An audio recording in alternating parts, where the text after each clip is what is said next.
President Trump failed, along with Republicans, Paul Ryan and the guys. They failed in 2018 to actually move a border security bill to tighten this so that we weren't dealing with this crisis right now. They failed to actually get the wall built. President Trump signed 12 continuing resolutions after he said he would never sign another one if they didn't give him the money to finish building the wall. Look, this stuff matters. It adds up. I call balls and strikes. This is not hard. He could tell his supporters to never vote for a Republican again, and they wouldn't, just like that. In fact, he just said in a statement on True Social recently that anybody that makes a contribution to Bird Brain from this moment forth will be permanently barred from the MAGA camp. We don't want them and will not accept them because we put America first and always will. I could not vote for Trump. Process of elimination? I voted for him twice, but after all the stuff that's gone on, and I just could not vote for him again. You mean after the 2020 election? Yes. Yeah, I think that's a fair statement. Is there anything Donald Trump can do to win back your vote between now and November, if he is the guy? No. That's pretty firm. He's already shown me his hand, so to speak.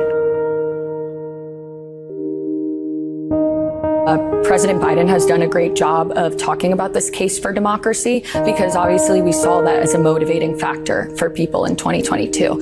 And I think Donald Trump and his people, actually his team, feel worried about that and that argument. And that's why you're trying to see them flip this narrative. That's something Trump always does. He'll take something that is being lobbed against him and somehow flip it on its head. And he's been saying, well, Joe Biden is the real threat to democracy. And I know that sadly a lot of Republicans actually believe that because they disagree with the policies of the Biden administration. Right. This has been something that I have said before, and I'll say it again, is that I can disagree with the policies of Joe Biden, but I can acknowledge that he is someone who will uphold our Constitution. I cannot say the same for Donald Trump. So if those are my options in 2020, then I really have no choice but to support Joe Biden, and not even but to support him. I will happily support him and do everything I can to make sure that we defeat Donald Trump. I mean,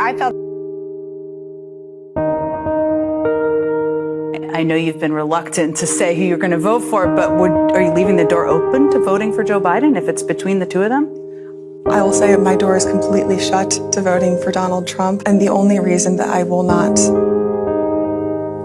endorse a candidate right now is because I still am hopeful that Donald Trump does not end up being the nominee next year. I think our country will be in a much better place overall, not just for myself, but the ticket and the future of our country will be.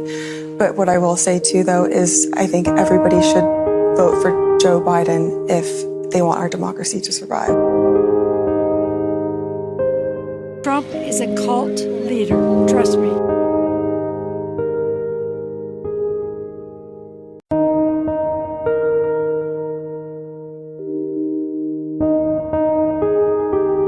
A vote for Donald Trump is a vote for radical right terrorism, a cult leader and a dictator who sides with our enemies.